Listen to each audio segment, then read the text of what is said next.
Hello, Harbor. This is Pastor Russ. As many of you know, I am a theologian, but I am also a below average cook. Yes, I am not good at it. I enjoy cooking, but I am not good at it. But I thought it might be fun. It's a Wednesday. We usually gather together to eat food on Wednesday evenings. I thought it might be fun if I cooked a little recipe for you. This is one that I've done at home for Lindsay many times. It's a spring salad. It's a zucchini and basil salad. I've done this many times. I'm not good, but I'm sure some of you could find better ways to do it. But I thought I would do it for you. And then maybe at the end, if you want to share some recipes with the church, you're more than welcome to. So it begins, of course, with zucchini. You want to spiral this out. I've already done most of it, so we're going to do a little bit more. You got to wash it first, obviously. It's something I learned from the Food Network. You got to wash your food. You just spiral this, like I'm doing. Many of you know I'm vegan, famously so, and that happened about 3 years ago. I was kind of in a rut with my health. I was gaining a lot of weight and couldn't figure out why, and I would wake up tired, I'd go to bed tired, and it was the week of VBS actually. I think it was 2017, and every time I would go to church, I would just be more and more tired after each night, and it wasn't because of the kids or whatever, it was just I wasn't taking care of my body. I wasn't exercising a lot. I wasn't eating food that was good for me. And so I went to Lindsay and I said, I've got to change. I've got to do something different. Pastors are notoriously unhealthy people. They're very stressed and anxious, and many of them have bad habits, but on a deeper level, it's not so much that we have bad habits, but that we have bad theology about our bodies. And I think that the difference is that a lot of pastors look at themselves as martyrs. They do a lot of things for Jesus that aren't very healthy. Maybe what they're doing is good for Jesus, but the things that they sacrifice, like their health, for instance, is not very healthy. And we're called not to see ourselves so much as martyrs, but to see our bodies as an offering. We're not martyring our body, we're giving it to God. And so that being said, we have to take care of our body. We have to get enough sleep. We have to exercise regularly. We have to eat food that's good for us. And so anyway, this is a dish that's really good for you. Also, of course, in your zucchini basil salad, you have to have some basil. And I got a little basil tree here. So, and what you do with this is you want to cut these into little ribbons. I've already done some already, so we're mostly there, but just little ribbons. You don't want the full basil. Might be too much basil for one bite.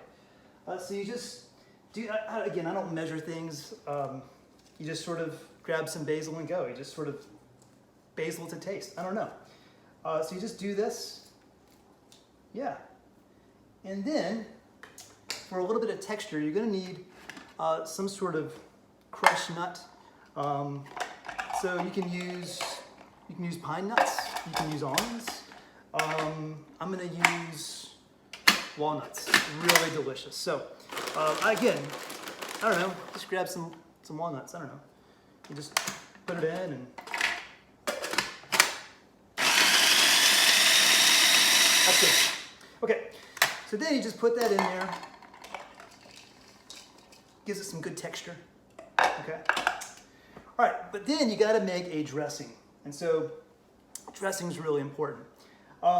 And while I'm doing this, what it is you get some Meyer lemons, you get a little bit of garlic, some olive oil, some salt and pepper, and then you put that in this this little thing that blends things. It's not a blender, it's something else. It's a fancy word. I don't know. I'm not a cook. I don't know. You know. That's all that matters. But anyway, so while I'm doing that, I'm going to tell you about a very popular Lenten passage. It's Ezekiel 37. I was reading a sermon recently by one of our divinity school students here at Harbor. He's at Duke, Matt Hayes. He wrote a really great sermon this week, and he shared it with me. And Ezekiel 37, if you recall, is the passage of the dry bones. It's the passage where Israel, they're sort of laid bare. They're in a valley, and it's dry, and there's no flesh on them. They're just bones. Essentially, there's just nothing there. There's no hope. And in his sermon, he said, and I thought this was really profound, he said, I wonder what the flesh was before that. I wonder why they're dry. Maybe there was some rotten flesh Maybe there were some things about their life and their habits that weren't good.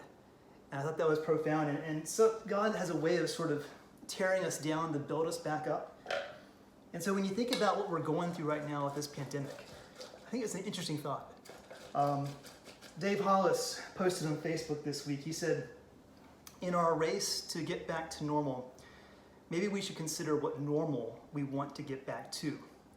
Which is to say that maybe there were some old habits, some old flesh, some rotten flesh that have died during this pandemic, and we have been forced to be at home, to look ourselves in the mirror, to our lives have been stripped down.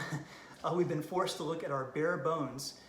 And so what kind of flesh are we going to put on those bones? What sort of flesh does God want to put on those bones? It's a good question to consider. What habits are you going to get back to when this whole thing is over?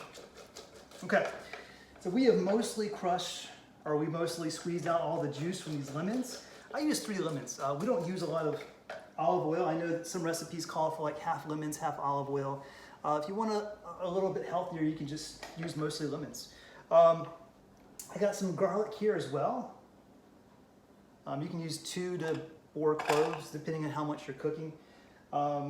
We like a lot of garlic in our food, a lot of flavor, so that's going in there. Let me get our lemon juice, okay?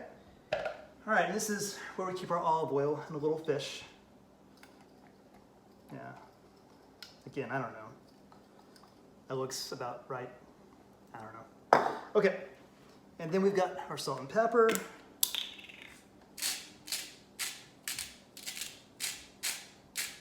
That's good, okay. So when this is over, what you're gonna have is a really fresh tasting salad. This can be something you serve before like a big meal, or it can be a dinner in and of itself. I mean, it's got nuts in it, it's got a little bit of protein, it's got a lot of veggies. So usually when I cook this, we eat it with something else, but you could just, this could be like a lunch for you. Okay, that should be enough. And now, uh-oh. There we go. See, I'm not a good chef. There we go. You want to, mix that in. With the thing that's not a blender here, okay? There we go, that's good. And the last step is really easy. You just want to pour this over. Oh, that's gonna be good, okay. Lindsay's gonna like this, all right. Let me get a fork, hang on. Let me get a spoon instead. And then you just mix this in. See, it's really, really easy. Okay, now I'm not Bobby Flav, but what you got here is a pretty good salad. So I want to encourage you at the end of this video, if you want to put down your own recipes, if you want to record yourself, putting a recipe on that you're making for your family, you could do something like this, some sort of springtime something. You could serve this to your family, to your neighbors, to your pastor, to your butler.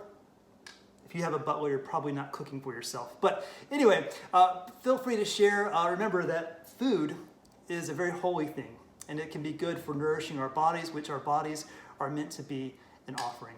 Thank you for watching, and I will see you soon, hopefully.